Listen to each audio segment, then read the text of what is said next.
അനുദിന ബൈബിൾ വായനയിലേക്ക് നമുക്ക് കടക്കാം. അനന്തരം ജെറുസലേമിൽ നിന്ന് ഫരിസേയരും നിയമജ്ഞരും യേശുവിൻ്റെ അടുത്ത് വന്നു പറഞ്ഞു, നിന്റെ ശിഷ്യന്മാർ പൂർവികരുടെ പാരമ്പര്യം ലംഘിക്കുന്നത് എന്തുകൊണ്ട്?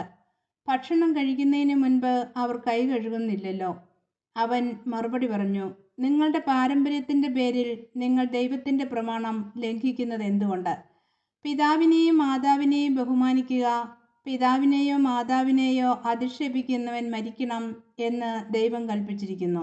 എന്നാൽ നിങ്ങൾ പറയുന്നു, ആരെങ്കിലും തൻ്റെ പിതാവിനോടോ മാതാവിനോടോ എന്നിൽ നിന്നും നിങ്ങൾക്ക് ലഭിക്കേണ്ടത് വഴിപാടായി നൽകിക്കഴിഞ്ഞു എന്ന് പറഞ്ഞാൽ പിന്നെ അവൻ അവരെ സംരക്ഷിക്കേണ്ടതില്ല എന്ന്. ഇങ്ങനെ നിങ്ങളുടെ പാരമ്പര്യത്തിനു വേണ്ടി ദൈവവചനത്തെ നിങ്ങൾ വ്യർത്ഥമാക്കിയിരിക്കുന്നു. കപടനാട്യക്കാരെ, ഏശയ്യ നിങ്ങളെപ്പറ്റി ശരിയായി തന്നെ പ്രവചിച്ചു.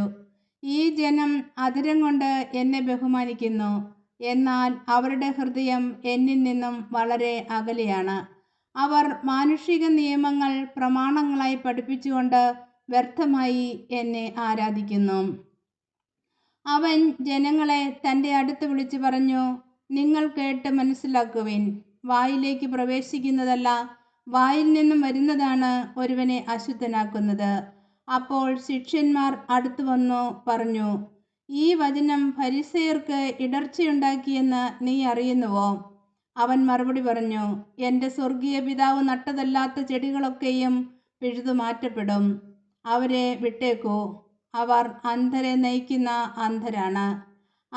അന്ധനെ നയിച്ചാൽ ഇരുവരും കുഴിയിൽ വീഴും. ഈ ഉപമ ഞങ്ങൾക്ക് വിശദീകരിച്ചു തരണമേ എന്ന് പത്രോസ് അപേക്ഷിച്ചു. അവൻ ചോദിച്ചു, നിങ്ങൾ ഇപ്പോഴും ഗ്രഹണശക്തിയില്ലാത്തവരാണോ? വായിൽ പ്രവേശിക്കുന്നവ ഉദരത്തിലേക്ക് പോകുന്നെന്നും അവിടെ നിന്ന് അത് വിസർജിക്കപ്പെടുന്നെന്നും നിങ്ങൾ ഗ്രഹിക്കുന്നില്ലേ? എന്നാൽ വായിൽ നിന്നും വരുന്നത് ഹൃദയത്തിൽ നിന്നാണ് പുറപ്പെടുന്നത്.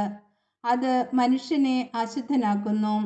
ദുശ്ചിന്തകൾ, കൊലപാതകം, പരസംഗം, വ്യഭിചാരം, മോഷണം, കള്ളസാക്ഷ്യം, പരദൂഷണം ഇവയെല്ലാം ഹൃദയത്തിൽ നിന്നാണ് പുറപ്പെടുന്നത്. ഇവയാണ് ഒരുവനെ അശുദ്ധനാക്കുന്നത്.